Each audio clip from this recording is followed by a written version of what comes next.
Hello and welcome to this video. In this video, we're going to learn how to use databases, a tool that adds async support to ORMs like SQL Alchemy and your database. So let's begin.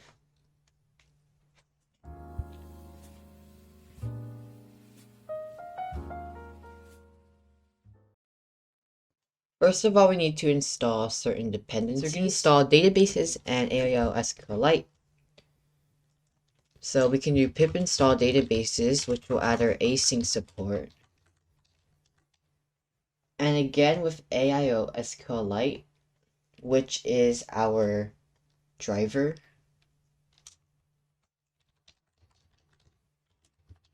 Since we are using FastAPI async, we need to also have an async driver for this. So let's press enter. And then I have already installed it, so it should show this. Now let us begin with our coding. Of course, we need to do our normal import. So first, let us import FastAPI. So from FastAPI, import FastAPI. And we also need to import another package called depends. I'll get into that later. It is for dependency injection, where we're just like putting dependencies just for dependency related things. And then also we have Pydantic, and then we have to import base model and field. And then from datetime, import datetime, as one of our tables is going to have that, and we're going to implement that too. I'm just going to now also in here, we're also going to import databases, and we're also going to import SQL Alchemy. We're also going to use typing, so from typing import list. So that's all the imports we need to do in our packages we need to use. Now let us go on to actually setting up the database. You can first create a file that will be touch and then store.db. This will be our database this will be our database URL, the database we're going to connect to store. So touch store.db. And then we're going to define our database URL. So our database URL, capitalization, okay, is equal to SQLite, and then we have to do : //store.db. This is just the standard of how we're supposed to do it. This is in the same directory, store.db, and then the SQLite. And then we also have to define our metadata. Our metadata is essentially our data describing the data. We need to generate that too. An example of metadata is if we had a piece of data, such an example such as, okay, we had name and then date and then age, then this would kind of be our metadata and the data in here. So if we just put random, okay, and I'm just going to put I'm not going to put anything, and I'm just going to put 0, okay. So you can see that this is kind of what our metadata is. It describes the data here. That's what our metadata basically is. Then we also have to do our database, so we need to so database is equal to our databases.database, and that comes from our, okay, we're gonna put our database URL. Then we have to do register our actual table, kind of like when we do a model where we're defining our fields, but we're actually making our table. This is like the Pythonic version of doing an SQL table. So SQL alchemy, okay, dot table. And then first we're going to just name it, okay, register. And we have to apply the metadata. And then what we have to do is a column. A column is kind of like each field. Each field has a column, like a table. So SQL alchemy dot column. And inside we structure like this. The name, the type we want, and then any other properties. So in this case, I'm doing my ID, and this is an SQL alchemy.integer. And I'm going to do primary key is equal to true. And if we do not remember primary key is specific to our a piece of data.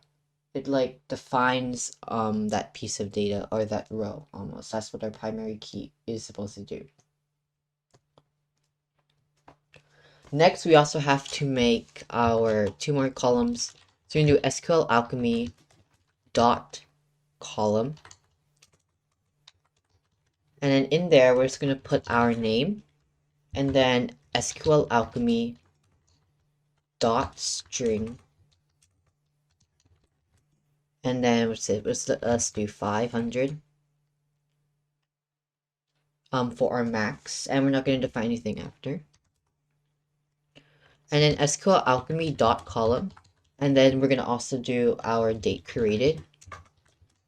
Sometimes spelled data created, right? And then we're just going to put SQL dot alchemy dot date time for the time. So after that, we need to set our engine. Our engine is like setting up our driver for our database. So it's pretty simple. We define our engine. Engine equals SQL alchemy dot create engine.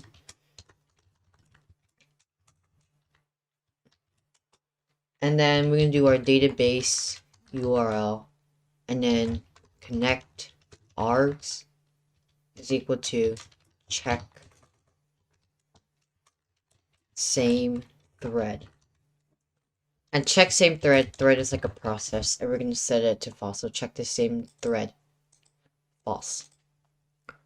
And as remember, the driver lets us, okay, connect it and things like that.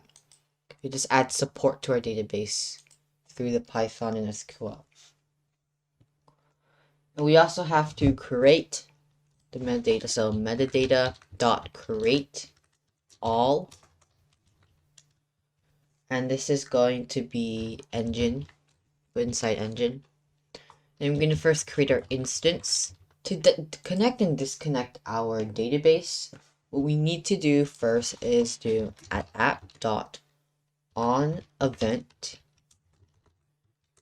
and then our startup. What we first need to do is async def connect in a function, and then we have to await, and then database dot connect. So we need to connect that, and we have to await it. And the same thing over here.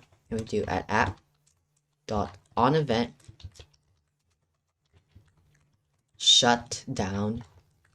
When we shut down the application, we're just going to shut down the database. So async def shutdown await database dot disconnect.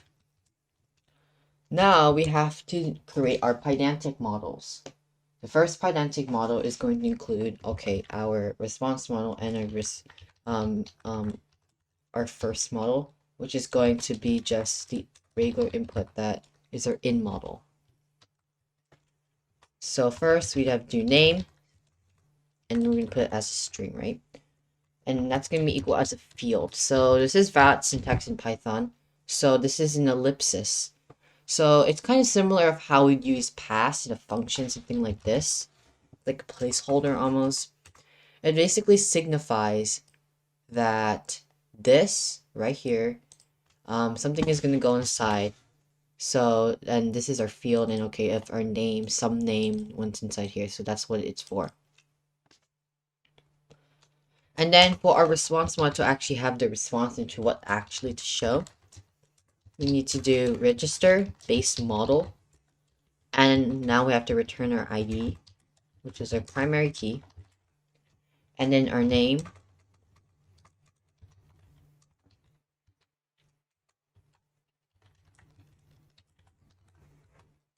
and the date created, okay, is date time.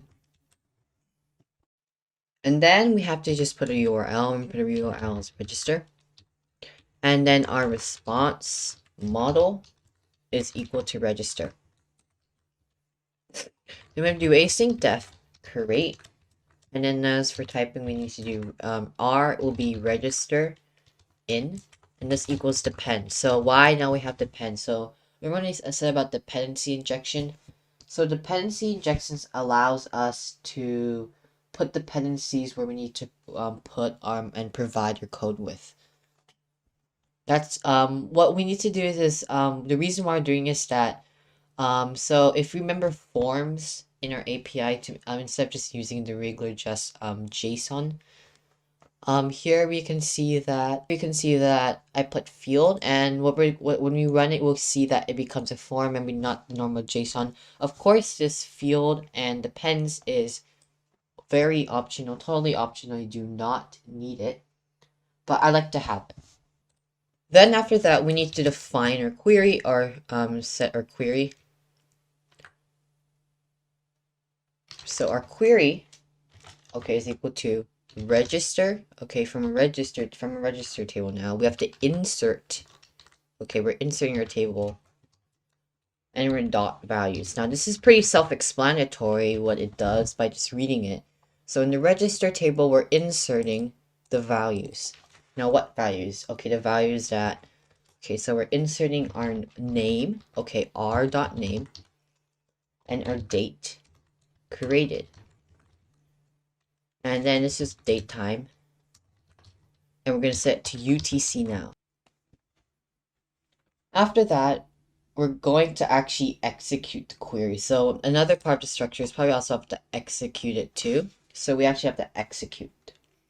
So we're going to actually, as we do this, we need to also record the ID. So that's going to name it record ID. And then we have to await database dot execute. And we have to actually execute the query itself.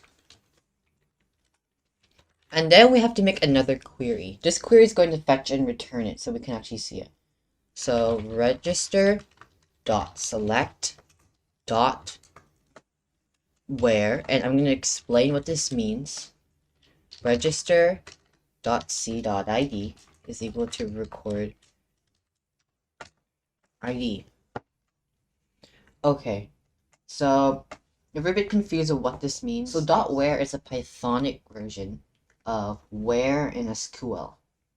So from like the example is, okay, select all from where ID is equal to what. So for what condition you have, we're going to select and dot where from, okay, which row your data is. C also stands for column. So that means that we're actually referencing directly from the ID column. And then after that, we need to also get the row. So await the database dot fetch one, and this will get the row for where the data is. And then we just have to return row as a dictionary. This just returns it as a dictionary as we need to.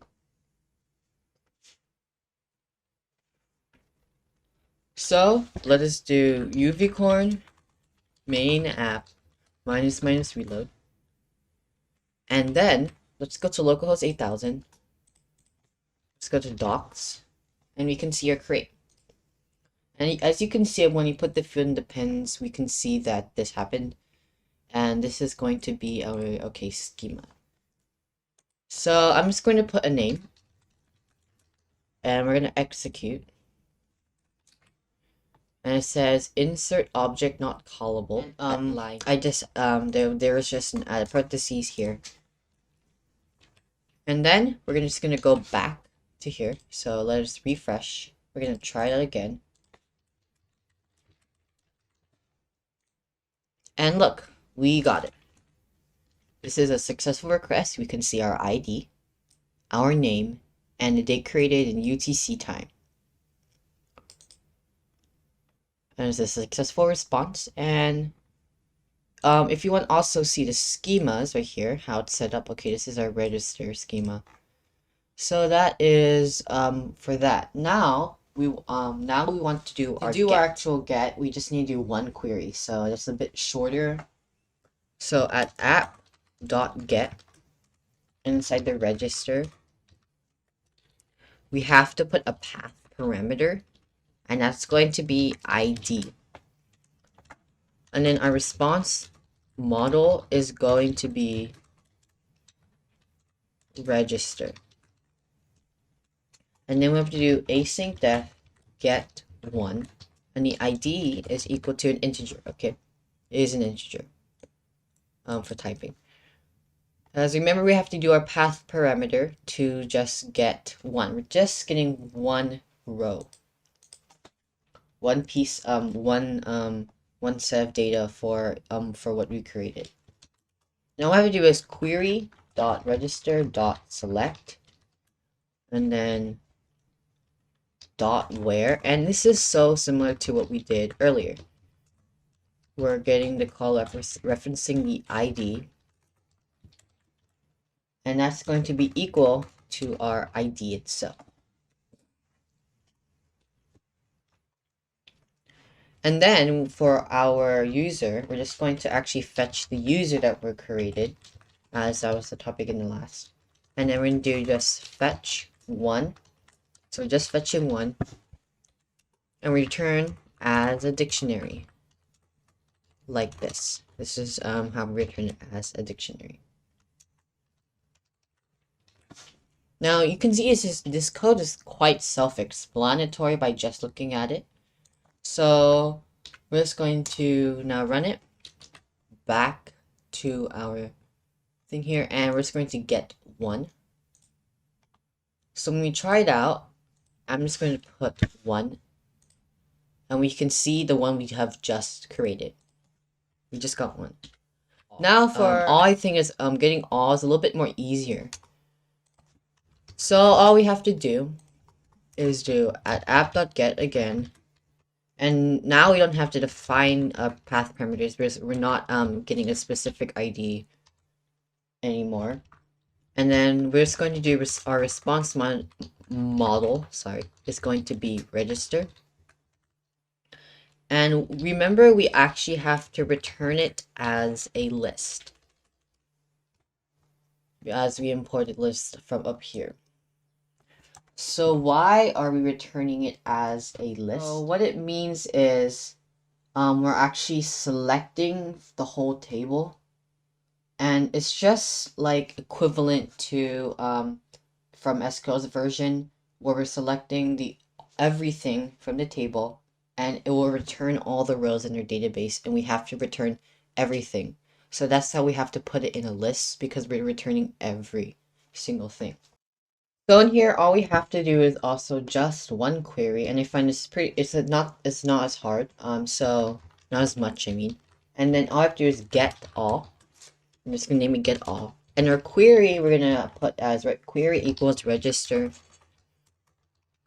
dot select. It's kind of like if you were going to open a Word document or some type of text processor, and you put a table, and you're just going to select everything from the table. You're going to select everything. And then all we have to do is actually do a method of fetch all. So all get, so I'm just going to do all get equals await database dot fetch all, and then the query. And then all we have to do is return, and then return all get, like that, as we're returning it already in a list. So when we run uvicorn main app minus reload, we can now get everything we have created. In this case, we have only created one thing, and we can see it's been in the list since we're having multiple rows.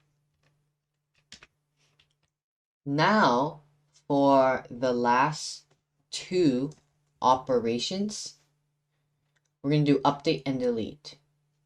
I think update is a little bit more challenging, but I will try to explain it as we go through. So I have to do a method called app.put. There's also app.patch. There is a difference between them, but I've seen that traditionally the people have been using put, so that's what I'm going to use. And then now we're going to do register, and then we have to do a path parameter because what we're doing is we're just updating it. Because we're just updating one, and we have to get that specific one. That's where a path parameter comes in. And then response model is equal to register. And we're going to do async def update. And then ID, okay, is integer. And then R will represent, okay, our register in model. And that's going to equal depends, as explained above, where we need a form.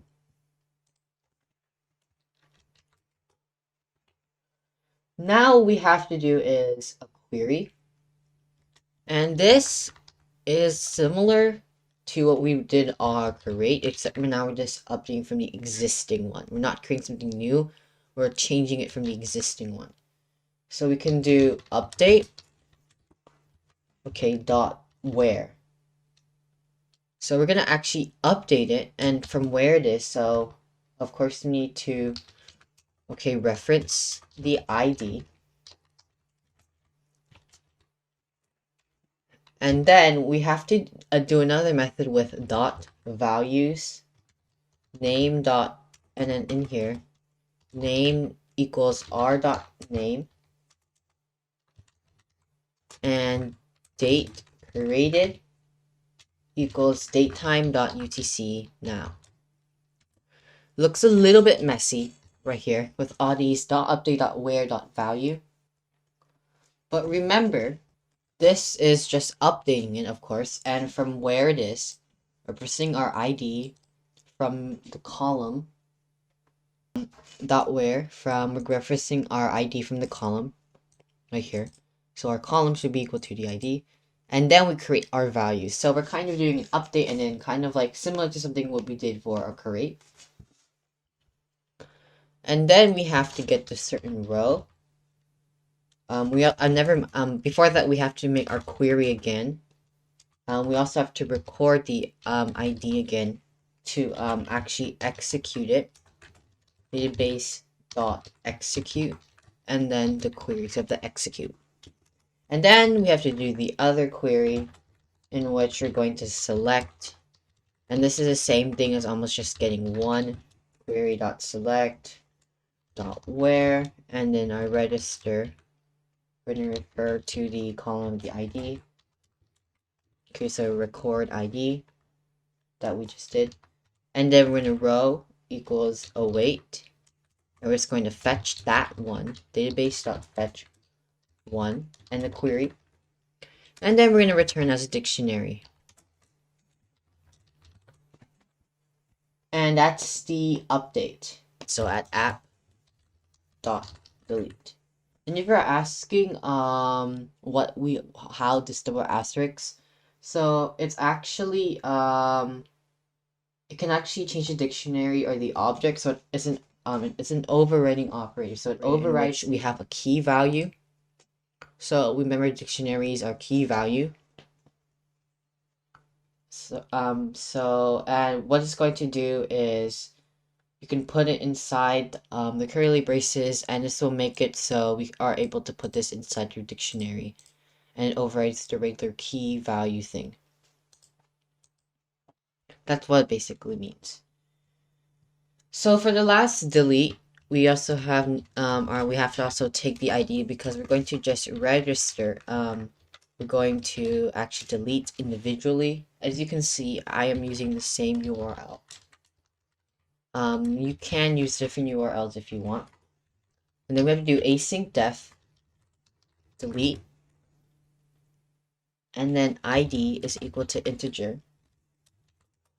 And then we have to do our query, and it's going to do a simple register dot delete and dot where, and we're just referencing the ID from the column, and that's going to be equal to the ID. And then what it's going to do is we're going to database dot execute query, and usually it will give an error. So we just forgot to put an S in values. And so when we refresh, we should be able to change it again. So, and then we're going to do test. And then we change it to test. So when we actually get all of it, you can see that test has been created. And when we just get 1, so our ID is 1, you can see it's test. And now for delete, let's actually just delete 1